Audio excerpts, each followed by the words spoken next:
In November 1932, the Australian military declared war on an enemy 20,000 strong. It had machine guns, it had trained soldiers, it had the full backing of the federal government, and within a week, it retreated in defeat, beaten not by another army, but by emus. Large, flightless, remarkably difficult to kill birds. This is not a joke or an exaggeration. It is recorded military history, and it is usually just called the Emu War. To understand how this happened, you have to go back to the years right after the First World War. Thousands of Australian veterans came home and were offered land in Western Australia under something called the Soldier Settlement Scheme, the government's way of thanking them for their service. The land wasn't a gift so much as a gamble. Much of it was marginal, hard to farm, barely cleared. The men who took it were promised that with enough hard work, it would become profitable wheat country. Then came the Depression. Wheat prices collapsed just as these farmers were finally getting their land productive. The government's response was, in hindsight, almost absurd. Rather than offer relief, officials urged farmers to grow even more wheat,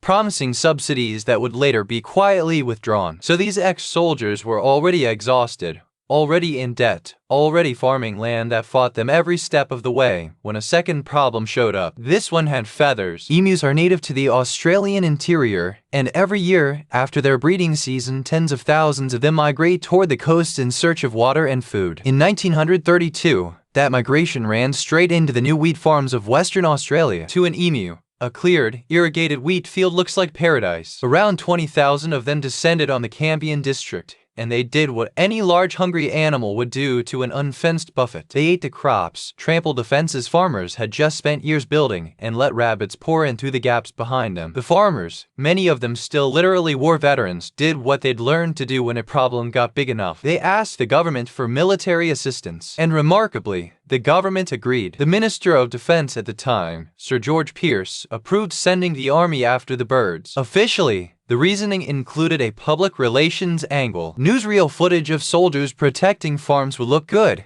and there was even talk of collecting emu feathers for military hats. But mostly, it was a straightforward pest control request that got a wildly disproportionate response. Soldiers, and specifically, 2 Lewis machine guns, capable of firing hundreds of rounds a minute. Command of the operation went to Major GPW Meredith of the Royal Australian Artillery. On paper, this looked like it should be over in an afternoon. Emus are large, the second largest living bird on Earth, and they don't fly. How hard could it possibly be to aim a machine gun at a slow-moving flightless bird? As it turns out, very hard. And the reason says a lot about what actually makes something dangerous to hunt. Emus can run at speeds close to 50 kilometers an hour. They're not slow at all. They're just built differently than what soldiers expected. And crucially, they don't panic in straight lines. When threatened, an emu scatters unpredictably, breaking off into small, fast, erratic groups the moment danger appears, which is exactly the wrong shape of target for a weapon designed to mow down a dense, advancing line. The first engagement happened on the 2nd of November, 1932. Soldiers spotted around 50 emus and tried to herd them into range. The birds noticed the ambush before it closed and scattered in every direction well outside effective firing distance. A few shots landed. Almost nothing was killed. 2 days later, on the 4th of November, the soldiers tried again,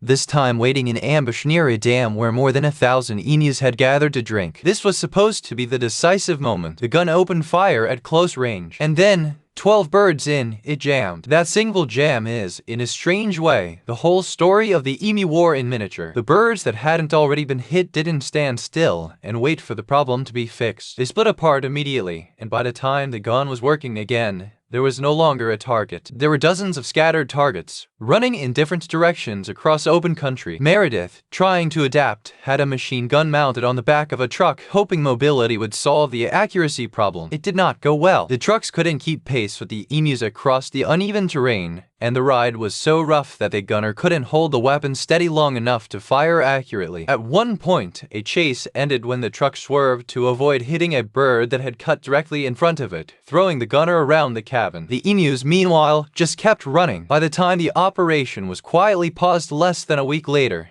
thousands of rounds of ammunition had been fired. Official estimates of the number of emus actually killed were modest. Some accounts put the confirmed kills as low as 50, others allow for a couple hundred, against a population estimated at 20,000. Whichever number you use, the ratio is not flattering. Major Meredith himself, when pressed for an explanation, reportedly compared the emus' battle tactics favorably to those of Zulu warriors, noting their ability to withstand fire and outmaneuver a modern weapon. It's a strange kind of compliment to pay an animal you were sent to eliminate. News of the operation reached the Australian Parliament, and reception was not kind. Questions were raised about the cost, the ammunition expended, and the optics of soldiers being outrun by birds. One ornithologist at the time, Dominic Servandi, was blunter, calling the whole affair an attempted massacre and describing it as an unwarranted humiliation of the emus involved. Sympathy, notably, for the birds rather than the army. Within about a week of the first shots being fired, the military was withdrawn. The papers had a field day. It's hard to overstate how thoroughly this became a national embarrassment. The farmers, still very much dealing with an emu problem, asked for the army's help again a few weeks later, and Meredith's unit went back out briefly in November. This second round reported a somewhat better kill rate over more time in the field,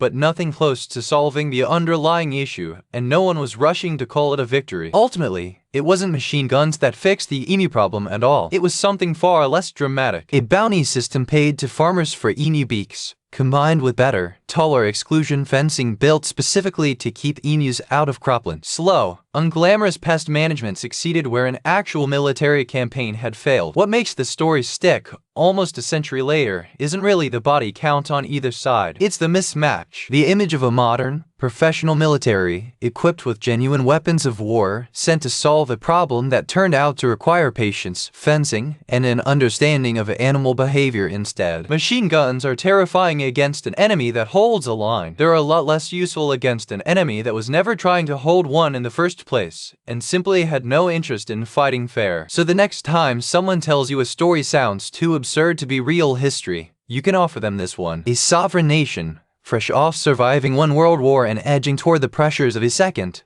formally sent its army to fight birds, and the birds won.